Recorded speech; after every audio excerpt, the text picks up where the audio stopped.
তো চলে এলাম পরের পার্টটা নিয়ে। দেখো বাড়ি প্রায় ফাঁকা হয়ে গেছে, এবার কিন্তু আমরা খেতে যাব।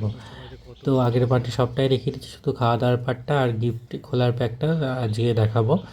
তো দেখো পুরো ফাঁকা, খুব সুন্দর মণ্ডপ, ফাঁকা মণ্ডপ পড়ে আছে। এখানে আমরা খানিকক্ষণ বাদে এখানে রিলস করবো। ফার্স্টেই চলে এলাম পাতা নিয়ে, এটা হচ্ছে মেনু কার্ড। দেখতে পাচ্ছ পাতাটাও খুব সুন্দর, গলা পাতায় দিয়েছে আর কি। তো তারপরে ফার্স্টে চলে এলো হচ্ছে ভেজিটেবিল, তার সাথে স্যালাড এবং লেবু, খুব সুন্দর করে। তারপর ভাত, ডাল, ঝুরি আলু ভাজা এটা ছিল। তারপরে ছিল হচ্ছে এঁচোড় চিংড়ি। তো এঁচোড় চিংড়ির মধ্যে চিংড়ি কিন্তু অনেকটাই ছিল। তারপরে চলে এলো মাছ, কারণ মাছটা বেড়েছিল বলে মাছটা আমাদের দিয়ে দিচ্ছিল। তারপরে চিকেন, তো চিকেন তো অগাধ বেড়েছিল, আমরা 2 দিন ধরে খেয়েছি।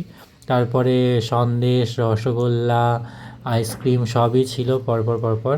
আইসক্রিমও প্রচুর বেড়েছিল, আমরা কিন্তু এখনও আছে মেবি একটা। তো এইভাবে চলছিল। এখানে কিন্তু লাস্ট হচ্ছে সবাই খাওয়া দাওয়া সব খেয়ে দিয়ে উঠছিল, খাওয়া দাওয়া হয়ে গেল। তারপরে দেখো গিফট, কত গিফট! এই সমস্ত গিফটগুলো এখন আনবক্সিং হবে। তো সবাই মিলে খুলতে হবে, একজনা খুললে তো হবে না। অংশু চলে এসছে সব খোলার জন্য। দেখো অংশুও খুলছে, অংশু দিদিও খুলছে, আমরা সবাই মিলে কিন্তু গিফটটা খুলেছিলাম। তো প্রচুর গিফট সবাই দিয়েছে আর কি। তো সব কটা ভালো ভালো গিফট, একটাও খারাপ ছিল না এখানে। আর তার মধ্যে তারপরে এই বেলুনগুলোকে ফাটানো হচ্ছিল সবাই মিলে আনন্দ করে। তো দেখো বেলুন ফাটানোর প্রতিযোগিতা হচ্ছে, কে কত জোরে বেলুন ফাটাতে পারে। তো আজকের ব্লগটা এটুকুনি ছিল, তোমাদের কেমন লাগলো পুরো বার্থডেটা অবশ্যই বলবে।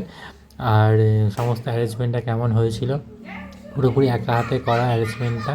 আর আমাদের দিদি কিন্তু একটা কম্বল দিয়েছিল, যেটা কিন্তু অংশুর খুব কাজে লাগছে, অংশু এখন প্রতিদিন গায়ে দিয়ে শুচ্ছে। তো যাই হোক, অংশু এই সমস্ত কিছু খেলনাগুলো নিয়ে খেলতেও লেগে গেছে এবং ভেঙেও ফেলেছে এতদিনে। তো যাই হোক, কেমন লাগলো তোমাদের বলো। তো আজকের মতো টাটা, আবার কিন্তু নেক্সট ব্লগে দেখা হবে। বাই।